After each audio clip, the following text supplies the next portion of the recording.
Horlama günlük yaşamı ciddi anlamda etkiler. Üstelik bir tek horlayan kişinin değil, tüm etrafının günlük yaşamını ciddi anlamda etkiler.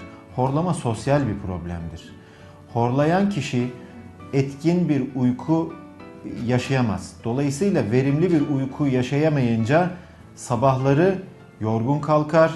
Yorgun kalkmasa bile bu hastalarda sinirlilik vesaire gibi bir takım problemlerin direkt horlama ile ilişkili görülemeyecek bir takım problemlerin yaşandığını sıklıkla biliyoruz. Bunun yanında bu kişiler etrafına rahatsızlık verdiği için etrafları da bu kişiyle birlikte etkilenmeye başlar. Aile içinde bir takım sorunlar yaşanmaya başlar. Dolayısıyla horlama kişiyi de etrafındakileri de ciddi anlamda etkileyen bir problemdir.